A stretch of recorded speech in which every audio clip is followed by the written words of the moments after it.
भोजन बनवाया है? भगवान ने कहा दुर्योधन, भोजन दो परिस्थितियों में होता है। या तो खाने वाले के मन में बहुत ज्यादा भूख लगी हो, खाने वाला बहुत ज्यादा भूखा हो, तब फिर वो मान सम्मान अपमान जो जैसा मिल जाए खा लेगा। या फिर खिलाने वाले के मन में ज्यादा सम्मान हो तो पेट भरा होने पर भी थोड़ा बहुत तो व्यक्ति चख ही लेता है। कदाचित तुम्हारे मन में सम्मान नहीं है और मेरे पेट में भूख नहीं है। और सुनो दुर्योधन, आज तो भोजन करने का प्रश्न ही नहीं उठता। आज तो विदुर काका जी के घर मेरा निमंत्रण है। विदुर जी वहीं बैठे थे सभा में, महामंत्री है नहीं, सभा में नीचे बैठे हुए थे सैकड़ों लोगों के साथ। जैसे ही सुना मेरे घर इनका निमंत्रण, अब मैंने कब निमंत्रण दिया, इशारा करके कुछ पूछने लगे। कृष्ण ने कहा चुप रहो, जो मैं कहता हूं वो ठीक कहता हूं, मेरा निमंत्रण है मतलब है। विदुर जी भागे, कुछ व्यवस्था करनी पड़ेगी क्योंकि अब जंगल में रहते हैं और जिस दिन से राजमहल से निकले उस दिन से केवल केले के फल खाकर ही गुजारा करते हैं। दोनों पति पत्नी भगवान का भजन करते हैं। विदुर जी बाजार गए, यहां कृष्ण पहुंच गए विदुर जी के घर। दरवाजा खटखटाया, यह अनुशासन है, किसी के घर जाओ तो दरवाजा पहले खटखटा दो, भले खुला हुआ हो। विदुरानी स्नान कर रही थी, कौन आया? भगवान ने कहा बड़े मीठे शब्दों में, काकी जी कन्हैया हूं, कन्हैया। जो सुना कि कृष्ण आए हैं, कन्हैया आया है, वस्त्र उल्टे पुल्टे जैसा भी बना बदले और दौड़ती हुई गई, दरवाजा खोला, आओ ना कन्हैया। अरे बड़ा सौभाग्य है आप आए हैं, आइए ना, आइए ना, बैठिए ना। कहां बैठा लूं? अब सोचने लगी कहां बैठा लूं। एक पटे को लेकर आई, पूरे आंगन में घुमाती, ये जगह थोड़ी उबड़ खाबड़, यहां बैठिए, यहां नहीं, यहां नहीं, यहां बैठिए। पूरे आंगन में घुमा दिया कृष्ण को और एक जगह पटा बिछाया, वो भी उल्टा। पटा बिछाया, वो भी उल्टा बिछा दिया। भगवान भी बैठ गए। सुखदेव कहते हैं राजन परीक्षित, भगवान की उस लीला का ध्यान करो जिसके केवल कृपा दृष्टि से सकल सृष्टि को पलते देखा। जिसकी केवल कृपा हो जाए, जो इच्छा कर ले तो सारे संसार का पेट जो भरता है, सारे संसार का जो पालन करता है, वह जगत का पालनहार आज विदुरानी के घर उल्टे पटे पर बैठकर कहता है, काकी जी जरा भूख लगी है। अच्छा भूख लगी है आपको? घर में तो कुछ है नहीं, बस एक केले लगे हुए हैं, केले तोड़कर लाई, आप केले खाओ, बहुत मीठे हैं। अपने हाथों से पानी दिया है और केले खिलाने लगी। अब वह भी उल्टा हो रहा है और प्रेम में तो उल्टा पलटा ही होता है। हृदय में भाव हो तो शंकर जी को दूध की जगह जल ही चढ़ा दो। अगरबत्ती बाद में लगनी थी, पहले लगा दो, बाद में लगा दो, भाव होना चाहिए। अब भाव है और वो परमात्मा है। केले खिला रही हैं और कैसे? केले के छिलके खिला रही हैं और केले का गूदा फेंकते हुए जा रही हैं। बोलो जय श्री कृष्ण। अब वो भी भगवान है। आम मनुष्य थोड़ी के पेट खराब हो जाएगा, खाते जा रहे हैं। 10 केले खा लिए, 20 50 केले खा गए। बहुत भूख लगी काकी जी, इतने में आए विदुर जी। द्वार से ही चिल्लाते हुए आ रहे हैं, कहां हो, कहां हो? अरे जरा व्यवस्था करो, कुछ पलंग की तैयारी करो, बैठने की व्यवस्था करो, कन्हैया आ रहा है। विदुरानी ने कहा शांति से बात कीजिए, आ नहीं रहे हैं, आ चुके हैं, बैठे। बहुत भूखे थे, 50 केले खा गए। विदुर जी ने जाकर देखा तो अचरज हुआ, उल्टे पटे पर बैठा रखा है और केले के गूदे एक साइड पड़े हुए हैं, ढेर लगा हुआ है और छिलके श्रीमान खा रहे हैं।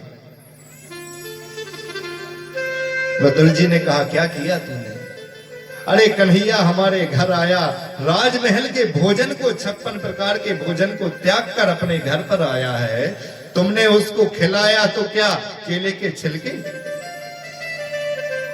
मुंह धुलाओ, उनका साफ कराओ, गर्म पानी पिलाओ। दिक्कत होगी। कन्हैया बाजार से मैं लड्डू लेकर आया हूं, पेड़े लेकर आया हूं तुम्हारे लिए। तुमको तो मिष्ठान्न बड़ा प्रिय है ना, मक्खन बड़ा प्रिय है ना। मैं लड्डू और पेड़े लेकर आया हूं, मक्खन लेकर आया हूं, एक खाओ। एक लड्डू लिया भगवान श्री कृष्ण ने और जैसे ही मुंह में रखा बोल पड़े, काका जी एक बात कहूं, आप बुरा ना माने, कहो ना कन्हैया। जो स्वाद उन छिलकों में था ना काका जी, वो इन लड्डुओं में नहीं है। क्योंकि आप जानते हैं कि आप क्या खिला रहे हैं, कैसे खिला रहे हैं। आपके अंदर वह भाव नहीं है जो काकी जी के अंदर था। जो स्वाद उन छिलकों में था वह इन लड्डुओं में बिल्कुल नहीं है। कहते हैं भगवान से किसी ने पूछा था कि भोजन करने का आनंद कब सबसे ज्यादा आया, तो भगवान ने बताया, एक सबरी ने जब जूठे बेर खिलाए थे और दूसरी बार जब बदरानी ने केले के छिलके खिलाए थे। वह भाव का भूखा है और तुम्हारे पैसे का भूखा नहीं है, तुम्हारे नारियल का, तुम्हारे प्रसाद का भूखा नहीं है, वह भाव का भूखा है। कि भाव का भूखा हूं मैं, भगवान कहते हैं भाव का भूखा हूं मैं और भाव ही बस सार है। मुझे केवल भावना चाहिए तुम्हारी। तुम मुझे कितना मानते हो मैं सिर्फ वह देखना चाहता हूं। यह फूल माला, यह नारियल, यह प्रसाद, ये तो सब एक नित्य कर्म है, यह नियम है। तुम्हारी भावना कितनी है वह देखना चाहता हूं। कि भाव का भूखा हूं मैं और भाव ही बस सार है। भाव से मुझको भजे तो भव से बेड़ा पार है। अन्न धन और वस्त्र भूषण कुछ न मुझको चाहिए, बस आप हो जाए मेरा यही मेरा सत्कार है। बांध लेते भक्त मुझको प्रेम की जंजीर में, इसलिए इस भूमि पर होता मेरा अवतार है।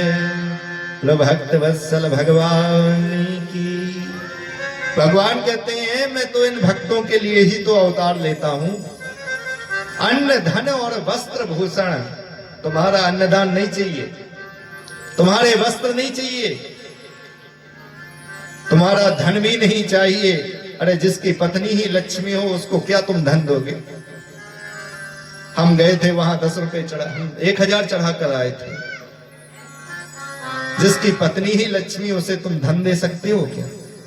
पर भावना है, और भावना कब दिखती है आप जानते हैं। सत्यनारायण की कथा के लिए जब सड़ी हुई सुपारी लेकर आते तब भावना दिखती है।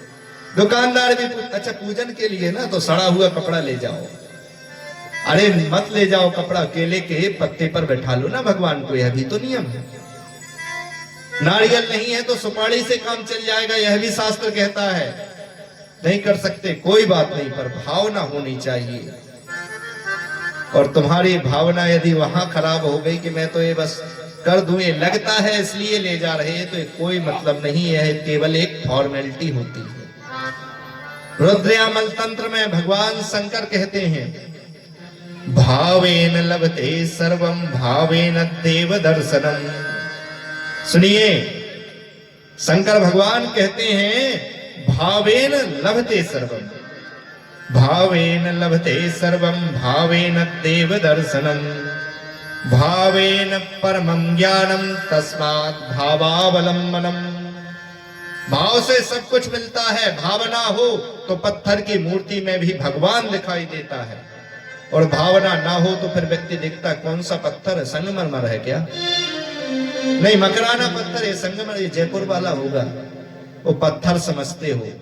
और भावना होगी तो उस पत्थर में भी तुमको हनुमान जी दिखेंगे, शंकर जी दिखेंगे। भावना प्रधान है।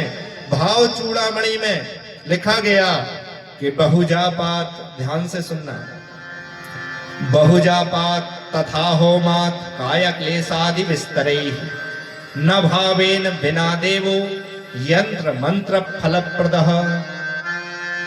बहुजापात कितनी भी संख्या में जप कर लो, यथा होमात कितना भी साकल्य घी हवन कुंड में उड़ेल दो, काया क्लेश आदि विस्तर, एक पांव पे खड़े होके 2-4 साल तप कर लो, पर न भावेन बिना देवो, यदि भावना नहीं है तो यंत्र मंत्र फलप्रद, ना वह मंत्र आपको फल दे सकता है, ना वह यंत्र आपको फल दे सकता है। यह सब भावना प्रधान है। भावना से, सच्चे मन से गुरु से लेता है एक मंत्र शिष्य, और उस भावना से कि गुरु ने मंत्र दिया है यह सिद्ध होगा, कभी वह विचारता नहीं कि इसके अक्षर का मतलब क्या है, उस मंत्र को सिद्ध कर लेता है। कोई सर्प काट दे, कैसा सर्प काट दे, शिष्य उसको झाड़ देता है, उस सर्प का जहर उतर जाता है। कैसे उतरता है विज्ञान भी तय नहीं कर पाएगा साहब, पर वह भावना है गुरु के प्रति शिष्य की, उस मंत्र के प्रति शिष्य की, और भावना से जप किया गया। वही मंत्र वैज्ञानिक को दे दो तो वो 2-4-10 साल जप करता रहेगा, मिलेगा कुछ नहीं, क्योंकि उसकी बुद्धि वही चलेगी। एक मंत्र कैसे फल दे सकता है। बोलो भक्तवत्सल भगवान की। विदुर जी ने स्वागत किया, भगवान वापस आए। विदुर जी और मैत्रेय जी का संवाद सुना रहे हैं।